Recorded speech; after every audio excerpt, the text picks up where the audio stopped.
오늘 우리에게 주시는 하나님의 말씀은 열왕기하 18장 1절에서 8절까지의 말씀입니다. 열왕기하 18장 1절에서 8절까지의 말씀입니다. 제가 가진 성경책 구약성경 593쪽에 있습니다. 봉독하겠습니다. 이스라엘의 왕 엘라의 아들 호세아 제3년에 유다 왕 아하스의 아들 히스기야가 왕이 되니 그가 왕이 될 때에 나이가 25세라. 예루살렘에서 29년간 다스리니라. 그의 어머니의 이름은 아비요 스가리아의 딸이더라. 히스기야가 그의 조상 다윗의 모든 행위와 같이 여호와께서 보시기에 정직하게 행하여 그가 여러 산당들을 제거하며 주상을 깨뜨리며 아세라 목상을 찍으며 모세가 만들었던 놋뱀을 이스라엘 자손이 이때까지 향하여 분향함으로 그것을 부수고 느우수단이라 일컬었더라. 히스기야가 이스라엘 하나님 여호와를 의지하였는데 그의 전후 유다 여러 왕 중에 그러한 자가 없었으니 곧 그가 여호와께 연합하여 그에게 떠나지 아니하고 여호와께서 모세에게 명령하신 계명을 지켰더라. 여호와께서 그와 함께 하심에 그가 어디로 가든지 형통하였더라. 저가 아수르 왕을 배반하고 섬기지 아니하였고 그가 블레셋 사람들을 쳐서 가사와 그 사방에 이르고 망대에서부터 견고한 성까지 이르렀더라. 아멘. 아멘. 할렐루야. 말씀의 제목을 함께 읽었으면 좋겠습니다. 우리의 신앙을 개혁해야 합니다. 우리의 신앙을 개혁해야 합니다. 밑에 우리 가로 안에 있는 우리 부제도 함께 읽을까요? 형통과 놋뱀 제거의 원리. 형통과 놋뱀 제거의 원리. 말씀의 제목을 말씀드리면 우리의 신앙을 바꾸는 일에 대해서 말씀을 함께 나눌 것이고 그것이 형통하는 것이고 놋뱀을 제거하는 것이다 라고 하는 말씀의 내용으로 오늘 하나님 말씀을 살피려고 합니다. 그 우혜령 작가라고 하는 사람이 그 희망의 선택이라는 책을 썼는데 그 안에 이런 내용이 있습니다. 각각의 냄비에 물을 팔팔 끓여서 세 개의 냄비에 물을 팔팔 끓여서 하나는 당근을 넣고 하나는 달걀을 넣고 하나는 커피를 넣으면 펄펄 끓는 물에서 당근은 녹아 내려가고 물렁물렁해진다라고 말하고 달걀은 조금은 단단해지만 여전히 자신을 지키지 못하고 누르고 부닥치면 깨지기 마련이다라고 얘기하고 대신 커피는 아주 작은 콩알 만한 온도인데 끓는 물에 들어가면 향기와 풍미로운 것으로 변화되어 사람을 즐겁게 하고 기대 이상의 일들이 일어난다라고 기록했습니다. 그래서 저자는 우리 사람의 인생 속에 고난과 고통을 통해 어떤 사람은 힘을 잃어버리고 어떤 사람은 자기 자신을 지키지 못하고 또 어떤 사람은 고난과 고통을 통해서 향기로운 변화를 가져오게 된다라고 말하고 있습니다. 우리 인생이 끓는 물을 만날 때처럼 참 어려움과 고통을 겪을 때가 많습니다. 어떨 때는 경제적 여건 때문에 또 어떨 때는 사람들과의 관계 때문에 또는 앞길에 장벽, 인생의 큰 장벽을 만날 때 그런 고통을 받을 때가 있습니다. 뿐만이 아닙니다. 신앙생활에도 우리는 그렇게 고통을 받을 때가 있습니다. 입술을 열어도 찬양이 나오지 않을 때 가장 고통스럽죠. 앉아서 찬양하는데 찬양이 잘 안 되는데 안 힘든 건 참 이상한 거예요. 그렇죠? 고개를 숙이고 머리를 숙였는데 기도가 말라버렸을 때, 하나님께 나와서 예배를 드리는데 억지의 마음이 내 마음에 있을 때, 또 하나님을 만나서 예배하는데 다른 생각들 때문에 집중할 수가 없을 때, 우리는 이런 신앙에도 고통과 고난을 겪을 때가 있죠. 저는 여러분의 인생이든 신앙이든 이러한 어려움 속에서도 낙심하지 마시길 주님으로 축원합니다. 고난과 고통은 반드시 우리를 변화시키고 아멘 할 때까지 반드시 우리를 변화시키고 가장 아름다운 사람으로 변화시키고 가장 아름다운 그리스도인으로 변화시킬 줄 믿습니다. 이것이 하나님께서 세상을 통치해가는 방법이다, 그렇게 믿습니다. 그래서 때로는 우리 성도들 가운데 신앙적으로 고통을 받는 사람도 있고 또 육신의 고통을 받는 사람도 있고 또 심적으로 고통을 받는 사람을 만나면 안타깝긴 하지만 그래도 하나님께서 그렇게 펄펄 끓는 고통 속에서 가장 아름다운 향기로 우리를 변화시키려고. 옆 사람에게 인사합니다. 좋은 냄새가 납니다. 좋은 냄새가 납니다. 참 아름다워져 가십니다. 네, 꼭 그렇게 축복하라면 안 하고 받는 사람만 있어요. 오늘 본문은 유다의 왕 히스기야에 대한 이야기입니다. 지난 시간에 살펴본 것처럼 북이스라엘은 아합 왕이라는 최고로 악한 왕이 있었다면 남유다에는 최고로 악한 왕인 아하스가 있었습니다. 아하스의 악한 행실은 자신의 이익을 위해 자신의 권력과 자신의 부귀를 위하여 이단이고 이단 사상이고 세상의 가치관이고 다 받아들여서 나라를 아주 엉망진창으로 만들어 버렸죠. 이사야 선지자가 간곡히 부탁하고 하나님 앞에 기도하며 주의 종들이 엎드려 기도해서 하나님이 은혜를 주어 나라가 운영되는데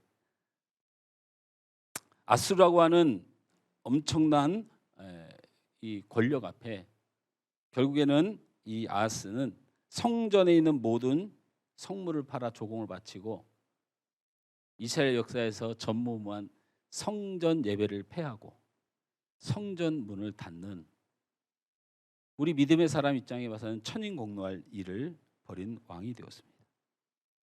결국에는 유다의 아하스 왕의 사악함으로 유다는 큰 위기를 맞이하게 되었고 하나님의 영광이 사라진 나라가 되었고 아수르의 속국이 되었고 그 다음에 아수르에 의해 초강대국이었던 북이스라엘이 멸망하여 북이스라엘 왕인 호세아 왕이 잡혀가므로 유다도 언제 멸망할지 모르는 풍전등화 같은 위기를 맞이하게 되었습니다. 이때에 아하스 왕의 대를 이어 25세의 나이에 아하스 왕의 아들인 히스기야가 드디어 유다의 왕에 오르게 됩니다. 성경은 히스기야에 대해서 의외로 이렇게 시작합니다. 열왕기하 18장 3절 말씀을 함께 읽겠습니다. 시작. 히스기야가 그의 조상 다윗의 아들 모든 행위와 행위와 같이 여호와께서 여호와께서 보시기에 보시기에 정직하게 정직하게 행하여 행하여. 히스기야는 왕위에 오른 후에 다음 같은 일을 합니다. 첫째, 산당을 제거합니다. 유다 땅에 있는 모든 산당을 유일하게 해파한 사람이지요. 산당이 무엇입니까? 산당은 이스라엘 백성들이 예루살렘 성전 중심으로 신앙생활하라는 하나님의 명령이 있었습니다. 그런데 여러 가지 이유로 성전 중심의 신앙이 아닌 자신의 편리대로 신앙생활하기 위하여 각 지방 고을에 만든 작은 예배당입니다. 바로 산당이 하나님을 믿는 마음, 그리고 자신이 예수를 믿고 그 자신이 주님 앞에 살아간다고 생각하는 사람들이 하나님께서 예배하고 모이라고 하신 성전을 버리고 자신의 생각과 자신의 방법대로 각 지방에 그런 예배당을 만들었다는 거예요. 모습과 형식은 하나님을 제사하는 곳이 산당이기는 하나 하나님이 인간의 편의로 모이는 산당의 제사를 기뻐하지 않으셨습니다. 결국 그 산당은 이방신을 섬기는 것으로 나중에 바뀌게 되죠. 엉망진창이 된 거예요. 그 산당 때문에 결국엔 성전의 문이 닫히는 일까지 벌어졌죠. 산당이 있으니까 성전은 필요가 없는 거예요. 근데 이러한 산당의 존재의 문제의 가장 큰 문제는 힘입니다. 힘. 각 지방에 산당을 세워서 거기에 거짓 제사장을 세워놓고 거기서 신앙생활한다고 모여서 결국에는 성전을 사라지게 만드니까 신앙과 믿음의 중심으로 흘러가야 될 이 남유다가 그 힘을 성전에서 받을 수가 없으니까 각 산당이 정치적인 힘을 발휘하기 시작했던 것이죠.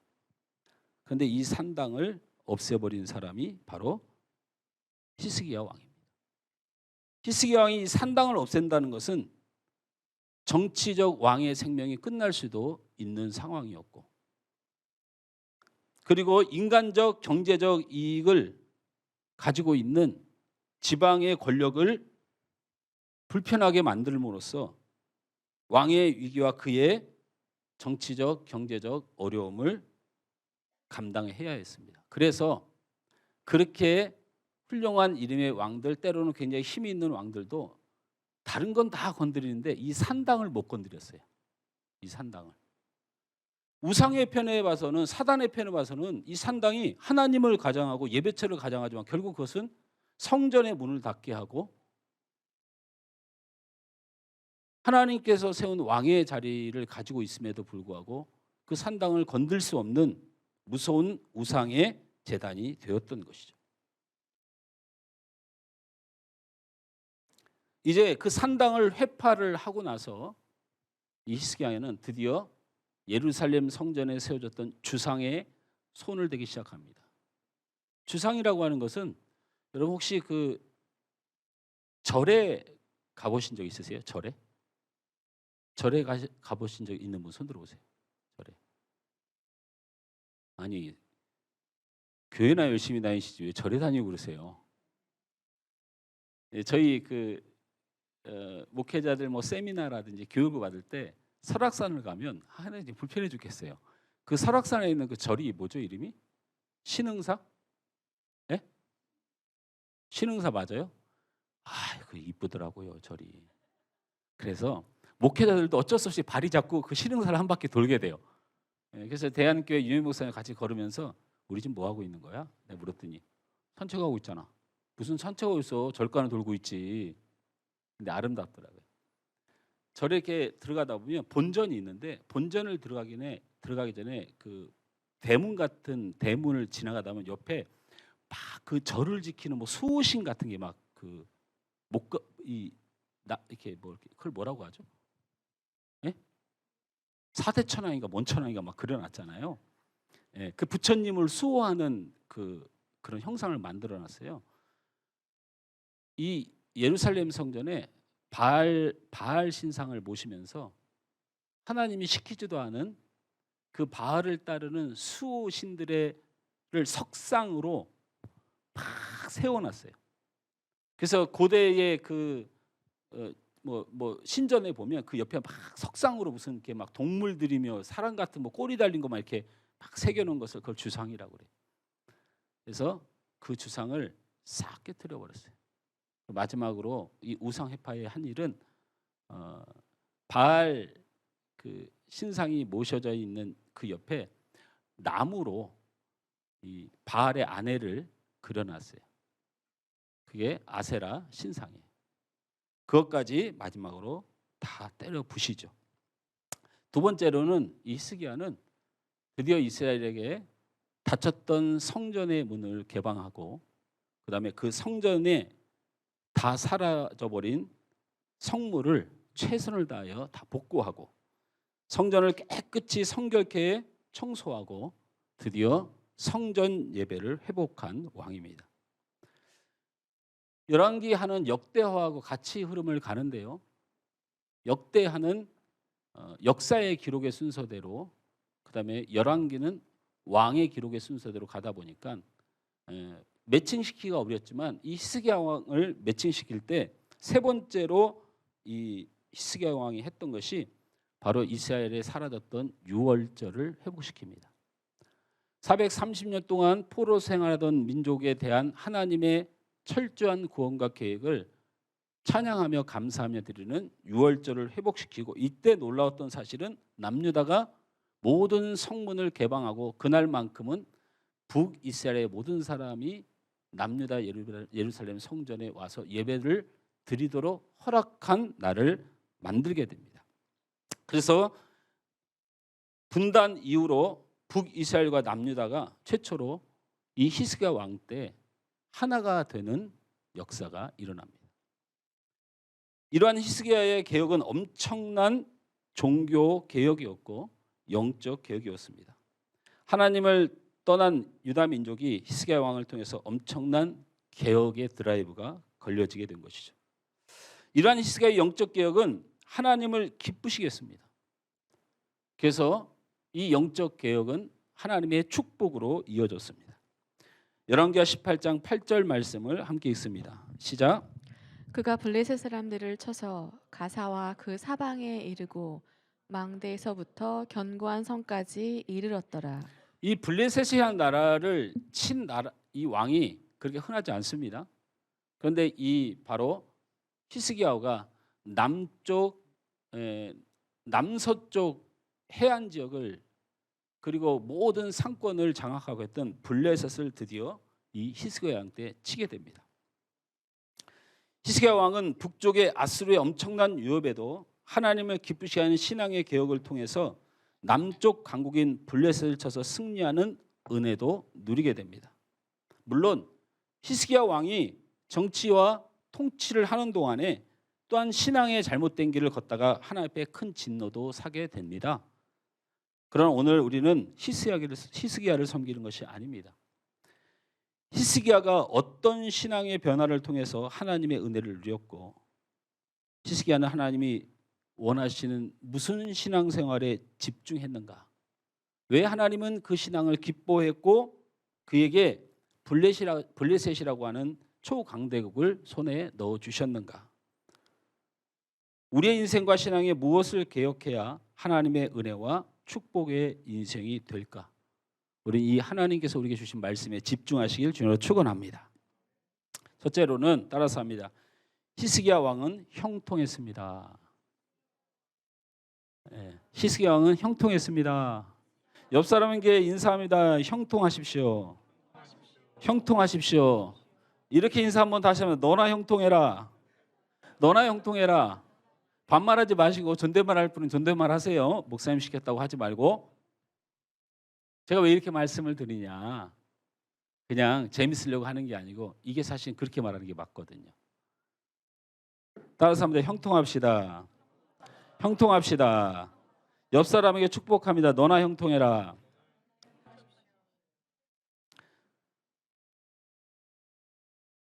열왕기하 18장 7절 말씀을 읽어보면 그 답이 나옵니다. 함께 읽습니다. 시작.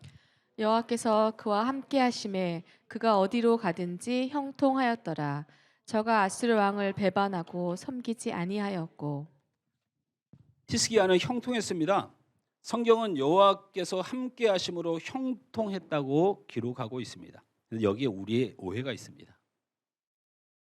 형통이라는 단어를 생각할 때마다 문제가 없다, 잘되다, 편안하다. 자꾸 이렇게 생각한단 말이에요. 내가 가는 길마다 하나님께서 나를 형통하게 하셔서 싹 어려움과 이런 것이 막 물러가는 거죠. 근데 이 형통이라는 단어 원어가 샤칼이라는 단어입니다. 샤칼. 놀랍게도 돌파하고 깨트리고 싸워 이기다라는 뜻입니다. 오늘 본문의 형통이라는 단어가 그렇다고요. 어디로 가든지 형통하였더라라는 말은 어디로 가든지 문제를 만나고 우상을 만나고 이 히스기야가 가는 곳마다 문제가 생기고 우상이 생기고 사람하고 타협해야 되고 사람 관계에 힘들고 하나님 믿고 살아가는 사람이 어디를 가든지 문제가 생겼다는 거예요. 그런데 하나님의 진리 안에, 하나님 말씀 안에, 하나님의 성령 안에 어떤 환경도 무너지지 않고 그것과 싸우고 깨트리고 그리고 그렇게 돌파하며 살았다라는 겁니다. 그래서 말씀의 본문을 다시 읽습니다. 18장 7절. 시작. 여호와께서 그와 함께 하심에 그가 어디로 가든지 샤칼하였더라. 형통하였더라. 저가 아수르 왕을 배반하고 섬기지 섬기지 아니하였고. 아니하였고. 그래서 저 말씀이 아주 중요한 거예요. 아수르가 결국은 나중에 북이스라엘을 쳐서 호세아 왕을 포로로 잡아갔지만 남유다까지 다 치러 내려오죠. 아수르가 초강대국이 돼서 이스라엘을 다 삼켜버립니다. 그리고 날마다 협박합니다. 그런데 다른 왕한테는 다 통했는데 저 히스기야 왕한테는 안 통했어요. 죽이려면 죽여라. 그래서 히스기야 왕 때 얼마나 예루살렘이 그 포위돼 가지고 굶어 죽고 눈물 흘려 죽고 정말 고통받아 죽고 얼마나 힘들었어요. 그런데 그것을 형통이라고 말해요. 형통은 문제가 없고 고통이 없고 염려가 없는 것이 아니고 문제와 우상과 환경과 여건 앞에 믿음으로 말씀으로 싸워 이겼다라는 뜻을 가지고 있습니다. 그러고 보니 형통의 대표적인 성경 인물이 누굽니까? 요셉입니다. 기억나시죠? 여러분 요셉만큼 형통이라는 단어가 많이 나온 뭐 요셉은 형통하였더라, 하나님이 형통케 하시니 이런 말씀이 많잖아요. 여러분 우리가 요셉이 형통한 사람입니까? 인생의 시작부터 끝날 때까지 아픔과 고통밖에 없던 사람 아닙니까? 형들에게 버림받아서 죽을 고통을 겪었습니다. 겨우 그래도 나름대로 아버지에게 가장 사랑받던 민족의 자녀인데 이 예굽이란 나라로 팔려가서 거기서 얼마나 고통을 받고 옥살이를 하고 억울한 누명을 쓰고 생명의 위협을 날마다 느끼며 총리의 자리에 앉았어도 민족을 잃어버리고 그리고 자신을 떠났던 형제들을 만나는 그 아픔으로 결국에는 뭐 총리도 갔다 뭣도 갔다 하나님이 형통했더라. 그 총리 된 게 형통이 아니란 얘기입니다. 형통은 우상의 나라, 비성경적인 나라, 세상 같은 애굽에 인생이 꼬이고 아픔을 겪고 형제에게 배반을 당하고 생명의 위협을 당하는 그런 삶 속에서도 하나님의 말씀을 붙들고 하나님 뜻 때문에 순교적인 삶을 살았던 그의 삶을 샤칼, 요셉은 샤칼하였더라. 하나님의 말씀으로 세상을 살았더라. 히스기야는 산당을 유지하는 것이 정치적, 권력적, 경제적 이익을 얻을 수 있지만 그는 샤칼했던 사람입니다. 하나님의 말씀과 뜻으로 그 어려운 상황을 돌파하고 깨뜨리며 하나님의 은혜를 얻게 됩니다. 하나님의 복은 그렇게 받는 겁니다. 할렐루야. 읍소하는 신앙이 아니에요. 읍소하는 신앙은 절에 가서 하는 거고 읍소하는 신앙은 천주교에서 하는 거예요. 우리의 신앙은 믿음으로 하는 겁니다. 믿음으로 하는 겁니다.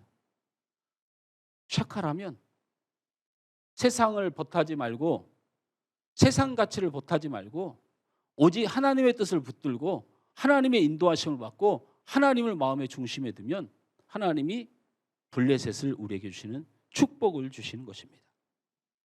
형통하십시오. 형통은 행동하는 것입니다. 세상 가운데 인생 가운데 우리의 마음에 큰 아픔과 고통과 고난이 있습니까? 여러분 형통하십시오. 우리도 히스기야처럼 요셉처럼 믿음과 말씀과 바른 신앙으로 돌파하고 지키고 나아갈 때 우리 하나님께서 큰 은혜를 주실 줄 믿습니다. 옆 사람에게 축복합니다. 형통합시다. 너나 형통해라. 그래서 너나 형통해라 그러는 거예요. 너 좀 말씀으로 싸워 이겨라. 너 좀 제발 하나님 말씀 지키며 살아라. 너 제발 성령 인도하심 받으며 살아라. 그게 형통하라니까 너나 형통하라가 축복하는 겁니다. 그 사람을 축복하는 거예요. 두 번째 따라합니다. 노뱀을 제거해야 합니다. 열왕기하 18장 4절 말씀을 함께 읽습니다. 시작. 그가 여러 산당들을 제거하며 주상을 깨뜨리며 아세라 목상을 찍으며 모세가 만들었던 놋뱀을 이스라엘 자손이 이때까지 향하여 분향함으로 그것을 부수고 느후산이라 일컬었더라. 저 말씀을 잠깐 띄워놓으면요. 모세가 만들었던 놋뱀을 가지고 있었어요. 그래서 그 광야의 생활 중에 이스라엘 백성들이 광야에서 너무 힘드니까 하나님을 막 원망하고 모세에게 막 욕하고 그랬잖아요. 그러니까 모세가 하나님 앞에 가서 내가 왕자입니다. 제가 저 한 사람 살려고 하면 제가 못 살았겠습니까?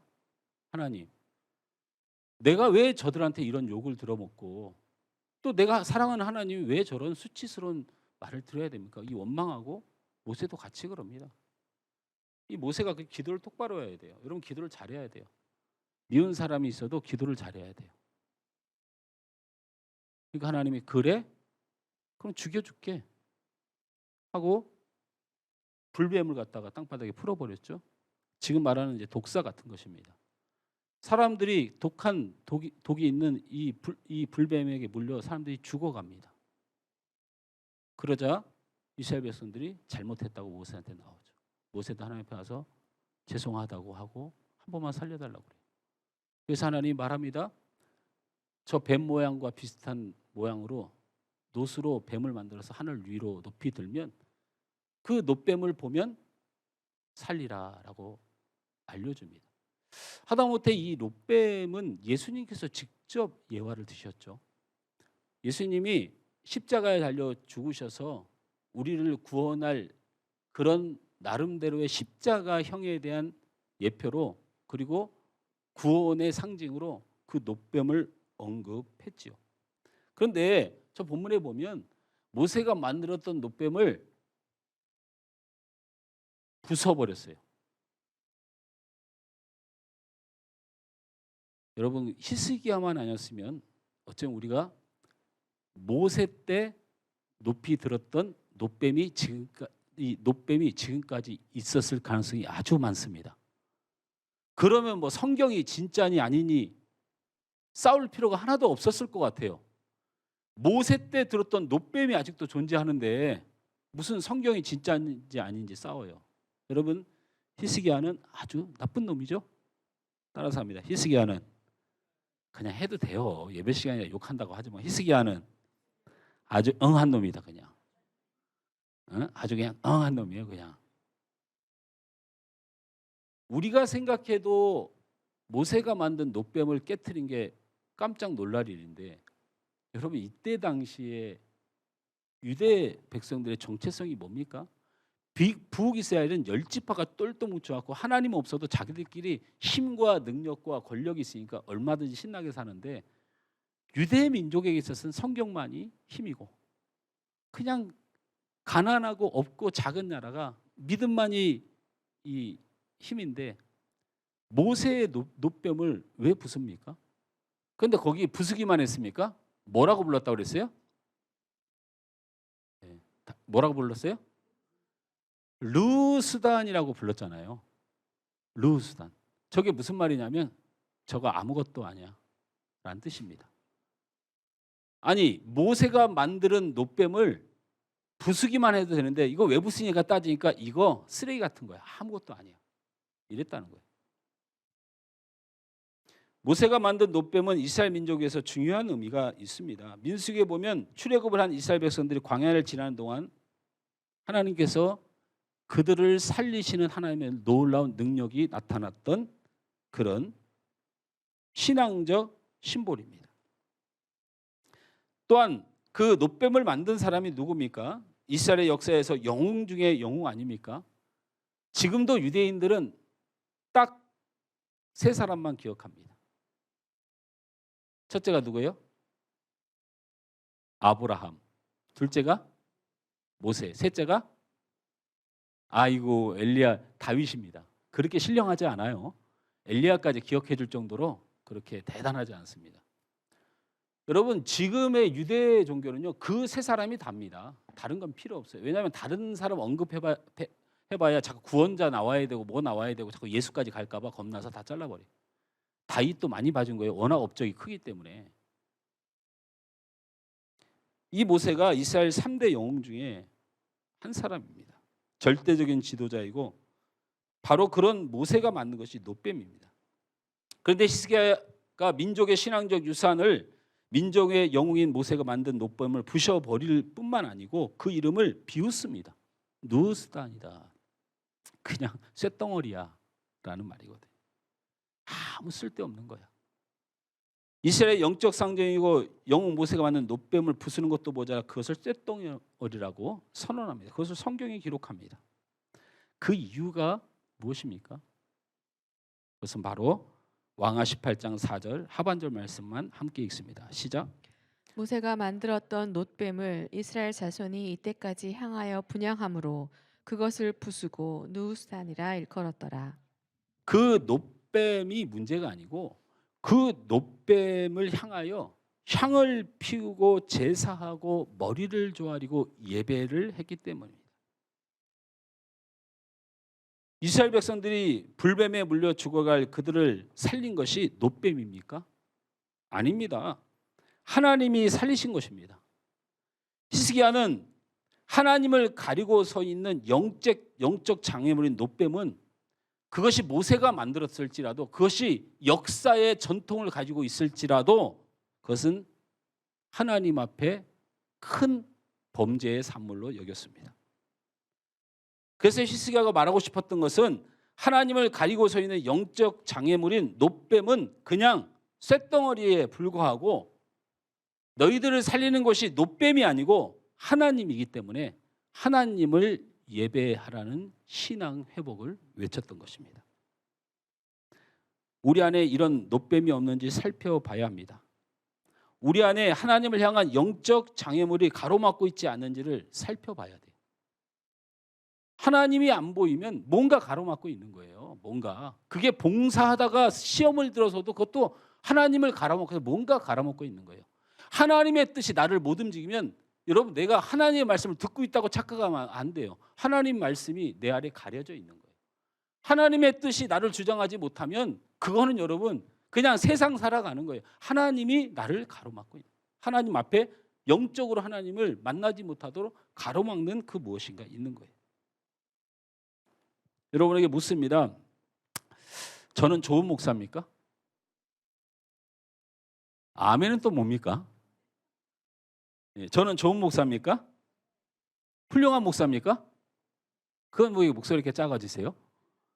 좋은 목사 따로 훌륭한 목사 따로 있습니까? 여러분 교회에 훌륭한 목사가 어디 있습니까?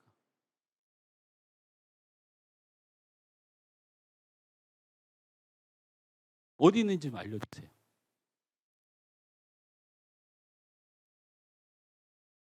모세도 훌륭하지 않았어요. 얼마나 불평불만 많이 하고. 아니 여러분 모세가 가나안 땅을 못 들어갔습니다. 웬만해서 그랬겠습니까? 웬만해서?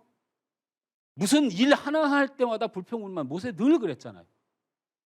이스라엘 백성 좀 데리고 나오라. 제가 왜요? 아이 내가 도와줄게. 전 말을 잘 못하고 싫어요. 또 아론도 붙여주고 이것도 붙여주고 저것도 붙여주고 평생을 불평불만하고 살아. 모세가 안 훌륭한데 세상 어떤 목사가 훌륭한가요? 엘리야도 안 훌륭합니다. 엘리야가 무슨 믿음이 있었습니까? 저는 믿음이 아주 큰 것 같아요. 엘리야에 비하면. 하나님께서 비를 주시겠지 하면 저는 기도 안 하고도 믿습니다. 근데 먼 놈의 기도를 갖다가 그렇게 머리를 땅바닥에 무릎에 쳐박고 그냥 눈물지 콧물 해야 응답 안 주면 많은 거지. 아멘? 나는 엘리야가 천국 가면 어차피 다이다이 아닙니까? 우리가 서로 뭐 엘리야가 더 훌륭한 선지자고 제가 뭐 작은 교회 목사 뭐 이런 대우 하나님 나라에서 받는 거 아니잖아요. 그리고 엘리야가 저한테 벌 주는 거 아니잖아요. 아니 저는 비 달라고 그래서 비 오면 감사 찬양, 안 와도 감사 찬양하고 사는 게 신앙인데 뭐가 그렇게 안달이 나가지고 머리를 숙이고 그래서 비를 줬어요. 그랬더니 엘리야가 막 신나가지고 야 이놈 이 바알 선지자들 다 나와, 아세라 선지자 다 나와. 그랬더니 다 나왔는데 하나님이 안 죽입니다. 오히려 그냥 그 바알의 선지자 중에 아세라 이 선지자들이 저놈을 꼭 죽였다니까 사막으로 도망가가지고 거기서 그리시네 가가지고 눈물 콧물 빼면서 어떻게 하나님한테 그럴 수가 있어요 그러잖아요. 우리 중고등부 아이들 믿음보다 더 못해요. 여러분 엘리야가 훌륭하지 않았는데 어디 교회에 훌륭한 목사가 있습니까? 도대체가. 다윗도 훌륭하지 않았습니다. 베드로도 훌륭하지 않았습니다. 바울도 훌륭하지 않았습니다. 여러분 바울의 그 치적이라고 하기엔 좀 죄송하지만 바울이 누구를 제일 싫어했습니까? 바울이? 마가를 엄청 싫어했잖아요. 그래가지고 뭡니까? 바나바와 함께 이야기하다가 어느 빨리 우리 주님의 일 하러 가자. 바나바가 너 마가 데리고 가 그랬더니 걔 진짜 재수 없어. 내 마가랑 같이는 안 가. 바나바가 야 너는 옛날에 더 했어. 뭘 마가면 훌륭하지. 네가 받들어 섬겨야지. 했더니 그래도 걔 성향이 안 맞아 나하고. 그래서 결국 누굴 데려가요? 신라를 데려간 거예요. 그럼 바나바가 누굽니까? 바울이 다메섹 독상에서 주님을 만났는데 예수 믿는 사람들을 하도 많이 죽이고 가장 사랑했던 스데반을 쳐서 죽인 그것 때문에 사람들이 마음을 안 열 때 바나바가 바울 손을 잡고 예루살렘 성전으로 갔어요. 왜 바울이 구원받으면 안 되냐고 따졌잖아요. 이렇게 사랑했던 바나바도 배신한 사람이에요. 결국에는요, 우리 전사님이 그 설교할 때 그런 본문 하나 쓰던데, 여러분 디도서가 있는데요. 디도가 목회자인데 바울이 그렇게 사랑했는데 나중에 디도가 등을 돌릴 정도로, 여러분 바울이 무슨 훌륭한 주의 종입니까? 모세도 엘리야도 다윗도 베드로도 바울도 죄악과 허물과 약점뿐이 없는 그런 목회자들이었는데 이 대한민국의 어느 교회에 이거보다 훌륭한 목사들이 있단 말입니까? 그럼 다시 물어봅니다. 저는 좋은 목사입니까?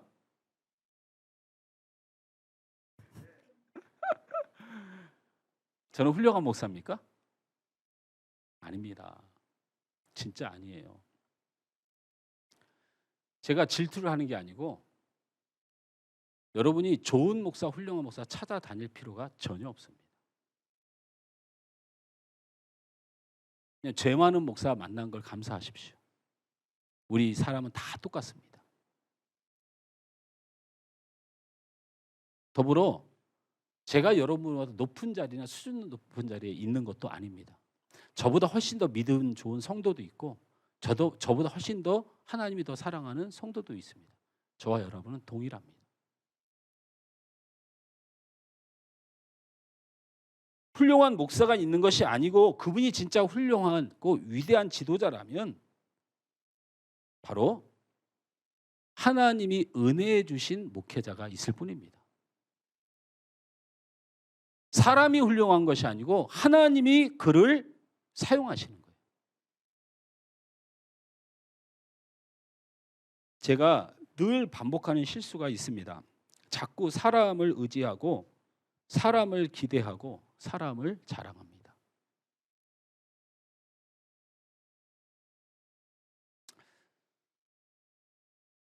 아마 제 평생에 가장 후회되는 일 중에 하나가 사람을 자랑하는 겁니다. 여러분은 잘 모를 거예요. 저희 사모라 이것 때문에 가슴 아파하고 함께 이야기하고 다시는 그러지 말자. 제가 정이 많습니다. 그리고 솔직히 굉장히 사랑합니다. 여러분을 사랑하다 보니까 여러분이 조금만 잘해도 잘해도 그렇게 밖에 나가서 자랑을 제가 많이 합니다.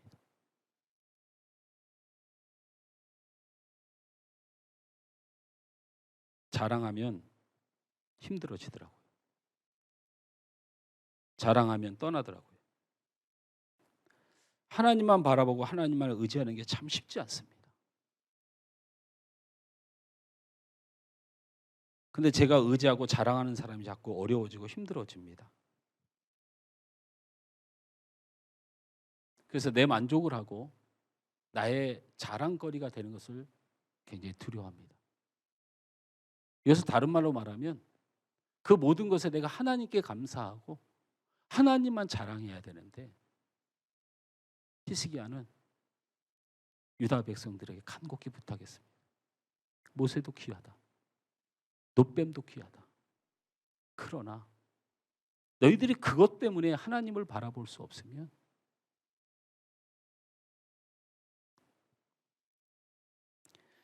제가 자꾸 물질을 의지합니다.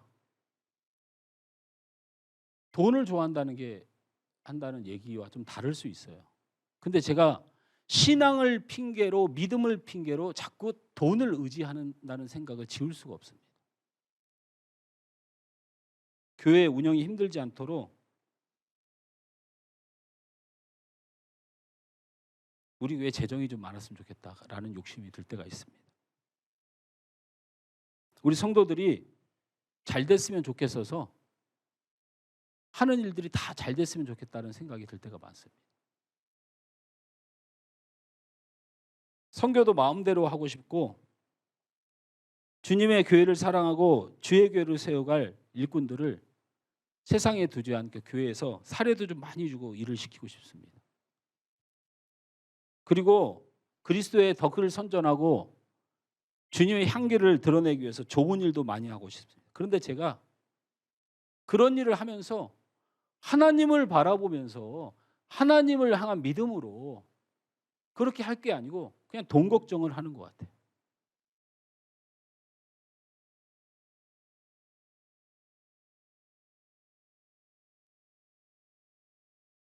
고쳐나가겠습니다. 그게 아무리 선한 뜻이라도 저는 분명히 돈을 향하고 있는 것 같습니다. 그러나 하나님만 바라보겠습니다. 제가 여러분을 사랑하지만 이제 더 하나님만을 자랑하겠습니다. 제가 그걸 못 해내가지고 나는 선한 뜻이 있는데 자꾸 안 되는 거예요. 근데 알고 봤더니 내가 가진 인간적인 사랑이 사람을 다 망쳐놓는 것 같아요.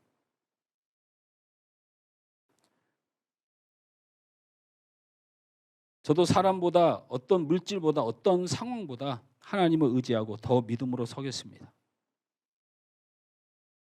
그래서 반드시 여러분을 살리고 교회를 지키겠습니다. 그리고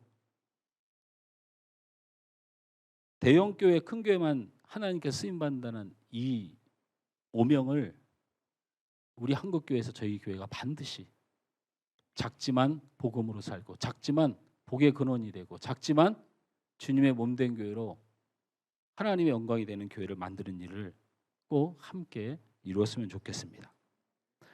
하나님을 향하지 못하게 하는 노뱀이 내게 없는지 잘 살피시기 바랍니다. 그것이 신앙에만 있는 것이 아닙니다. 우리의 삶의 영역도 철저하게 살피십시오. 그리고 기도하십시오. 삶의 영역에서 하나님을 대면하고 하나님을 피하고 싶은 연약한 믿음과 죄악의 자리를 떠나시게 주님으로 축원합니다. 내가 하나님을 피할 수밖에 없는 죄악이 내게 있고 부끄러움이 내게 자꾸 있는데 그거 자꾸 가지고 있으면 하나님께 나아가는 걸 자꾸 막아요. 그게 바로 노뱀입니다. 제가 술을 마시지 말라고 얘기를 어떤 분에게 하니까 어떤 분이 이 두 가지 질문을 저한테 해요. 그 질문을 우리 성도 중에 한 사람이 많기 때문에 목사님 오늘 내 얘기하시나 아니 여러분 얘기하는 게 아니고 그분이 워낙 정확하게 두 가지를 물어봐서 깜짝 놀랐어요. 술을 먹지 말라고 하니까 이렇게 질문합니다. 목사님, 술이 구원과 관계가 있습니까? 두 번째 질문, 예수를 똑같이 믿는데 우리나라만 예수를 믿는 사람을 술을 못 먹게 해요. 이렇게 얘기를 해요. 다른 말로 말하면 미국과 유럽에 제가 많이 다니는데요. 예수를 믿어도 다 술 먹던데요.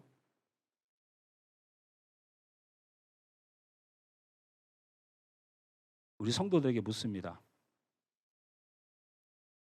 술을 마셔도 구원과 강의가 있을까요, 없을까요? 여러분 이거 방송 나가고 있으니까요. 이거 잘못 대답하면 나도 문제고 여러분도 문제고 우리 교회는 끝장나는 거예요. 그러니까 이렇게 민감한 상황을 목사님 왜 꺼내셨어요? 이렇게 묻는다면 여러분 여쭤보겠습니다. 술을 마시면 구원 받습니까? 안 받습니까? 아니 뭔 대답을 안 해. 술 한 잔씩 하세요 혹시 간사님? 안 하세요? 구원과 관계가 없습니다. 이거 하나 더 물어볼게요. 구원과 관계없으면 아무거나 해도 되나요? 그럼 마약들 하시지 그러셨어요. 왜 술을 하십니까? 마약 맞으면 지옥 갑니까? 왜 그거는 그럴 것 같습니까 갑자기?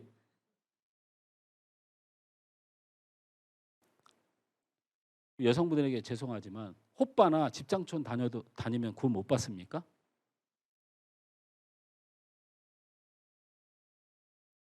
뭔 놈의 구원이 하나님이 그렇게 능력이 없어서 이러면 구원받고 저러면 구원 안 받고 그러는 겁니까?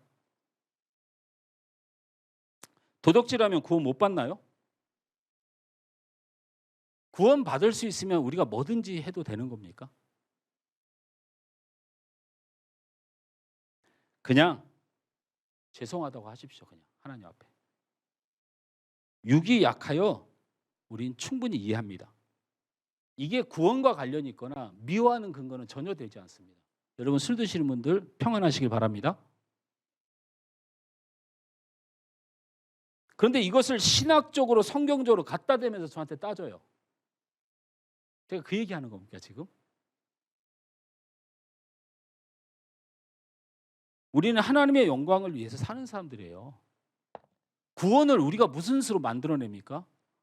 하나님이 여러분을 구원하셨다니까요. 그의 팔은 짧지 않으셔요. 그의 마음은 좁지 않으세요.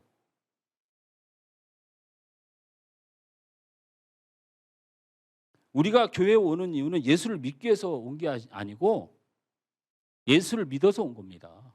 여러분 생각에는 친구 따라오고 그냥 오고 환경에 따라 왔다고 생각할지만 그건 여러분 생각입니다. 저는 우리 하늘 소망교회 지금 이 자리에 있는 모든 사람 하나님이 구원하셨다고 믿습니다. 그래서 우리는 하나님의 영광을 위해서 이 잠깐 사는 세상 사는 사람들입니다. 제가 술 먹고 강단에 올라가도 괜찮나요? 그게 나는 안 되고 여러분 됩니까? 왜 눈빛이 왜 그러세요? 그래 누가 목사하래? 뭐 이런 겁니까?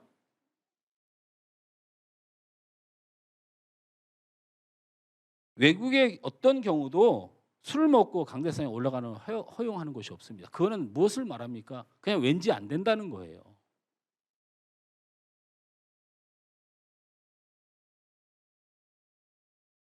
여러분 이것을 영지주의 이단이라고 부릅니다. 여러분 이런 생각에서 빨리 깨어나야 돼요. 이단은 영지주의는 뭡니까? 영혼은 천국 갈 수 있어서 이건 안 더러워진다는 거예요. 그래서 몸은 하나님의 영광과 죄악과 관계가 없어서 술을 마시던 죄를 범하던 마약을 하던 전혀 상관하지 않는다는 거예요. 이 영주의가 하도 판을 치니까 극단적 신앙이 나타나는 게 수도원이에요. 그런 식으로 하지 말자 우리 하나님 앞에. 우린 죄하고 완전히 멀어져야 된다. 그래서 산속으로 들어가기 시작한 거예요.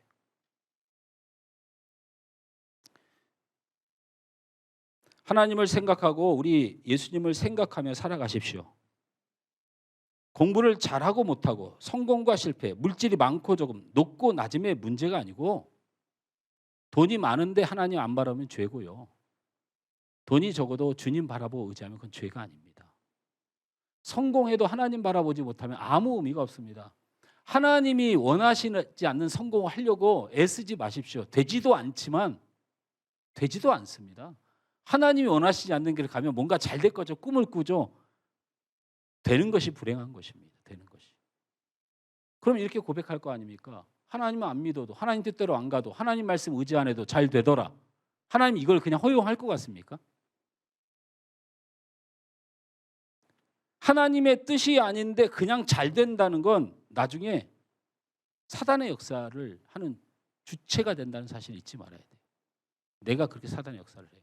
그래서 우리 성도들이 믿음으로 기도로 주님 뜻 쫓아가다가 축복받는 사람을 바라봐야 되는데 주일날 예배 안 드리고 그냥 매 신앙적으로 안 살고 믿음 없이 안 살고 그냥 막 이렇게 되는 사람이 자꾸 잘 되다 보니까 사람들이 그냥 그래도 되는 줄 알고 교회가 엉망진창이 돼가는 거예요.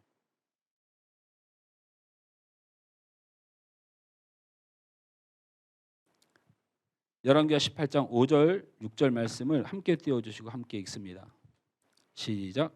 히스기야가 이스라엘 하나님 여호와를 의지하였는데 그의 전후 유다 여러 왕 중에 그러한 자가 없었으니 곧 그가 여호와께 연합하여 그에게서 떠나지 아니하고 여호와께서 모세에게 명령하신 계명을 지켰더라. 히스기야가 이 노뱀을 지키는 게 그의 인생에 얼마나 중요한지를 아는 왕이었다니까요. 그런데 히스기야는 하나님 앞에 하나님만 바라보고 주님만 의지하기로 결정한 사람입니다. 그 부분 다시 띄워줘 봐요. 저기 5절에 보니까 여호와를 의지하였는데, 저 한글로 여호와를 의지하였다 해석했는데요. 6절을 다시 올려주세요. 저게 그가 여호와께 연합하여라는 단어가 같은 말입니다. 히스기야는 의지하다는 말의 원어는 바타흐라는 단어인데 들러붙다, 바짝 붙어 있다라는 뜻이고요. 연합하다라는 말에 다바트라고 기록이 되어 있어요. 바타흐나 다바트가 사실 같은 말인데 발음상의 문제인데 이것도 들러붙다, 바짝 붙어 있다라는 뜻입니다. 히스기야는 다른 거 없었어요. 놋뱀을 대단하다고 생각하고 놋뱀을 만든 모세를 의지하고 그래서 신앙의 유산을 따르고 전통을 따르는 걸 무시하고 싶은 생각은 없었는데 그것 때문에 하나님을 붙들고 하나님만 의지하고 주님만 바라보는데 문제가 생기니까 하나님께 바짝 바타흐하기 위해서, 붙어 있기 위해서 그의 신앙을 개혁했던 것입니다. 여러분, 우리는 종이 같은 존재입니다. 종이가 혼자 있을 땐 찢어지고 구겨집니다. 자꾸 강하다고 생각하지 마세요. 근데 그 종이가 벽에 붙어 있으면 그 종이를 깨뜨리고 부실 수 없습니다. 벽이 박살이 나든지 바위가 박살이 나든지 그걸 박살내야 종이도 찢깁니다. 우리는 종이 같은 인생이지만 우리의 반석이 되시고 우리의 굳건한 성이 되신 주님 앞에 붙어 있는 존재입니다. 바로 히스기야의 개혁은 이런 신앙의 개혁이었어요. 하나님께 붙어 있자. 주님 뜻에 붙자. 주님 말씀에 붙자. 나는 종이같이 구겨질 인생으로 살았지만 이제는 나를 찢으려면 나의 전능하신 하나님을 상대해야 될 것이다 라는 믿음으로 담대하게 살았다는 것입니다. 말씀을 했습니다. 미국 뉴멕시코주의 한 흑인 가정에 12살 소년에게 슬픔이 다가왔습니다. 아버지가 일찍 돌아가신 데다가 어머니마저 오랜 병으로 돌아가셨습니다. 이 소년은 돌봐줄 사람이 없어서 로스앤젤레스로 가서 할머니에게 보내져서 어린 나이에 먹는 것도 못 먹고 공부는커녕 삶을 유지하기도 힘들었습니다. 어린 나이에 고된 노동으로 살았습니다. 그런데 그 노동 속에서도 심각한 인종차별을 받고 인생이 한 번도 기회가 찾아오지 않고 빛이 보이지 않았습니다. 그 소년의 이름은 랠프 번치라는 사람입니다. 랠프 번치는 노벨 평화상을 받은 최초의 흑인입니다. 그리고 우리가 잘 알고 있는 유엔을 만든 사람이기도 합니다. 왜 마음이 안 좋으세요? 유엔을 흑인이 만들었다고 하니까? 유엔의 창립 멤버로 전 세계 대표를 하는 사람 중에 한 사람이었다는 것입니다. 그런 그를 기자가 인터뷰했습니다. 어떻게 당신은 이러한 어둠 같은 이 고통 같은 인생을 살면서 어떻게 이렇게 훌륭한 세계적인 지도자가 될 수 있었습니까? 라고 말하자 랠프는 이렇게 대답했습니다. 그건 우리 어머니가 돌아가실 때 제게 말씀하셨던 한마디 때문에 그렇습니다. 기자가 질문합니다. 어머님이 유언으로 무엇을 남기셨습니까? 랠프는 이렇게 대답했습니다. 사랑하는 아들아, 환경이 항상 너희 편일 수는 없지만 하나님은 항상 너희 편이다. 저는 평생 이 믿음을 가지고 살았습니다. 하나님이 나의 편이 되어 주신다면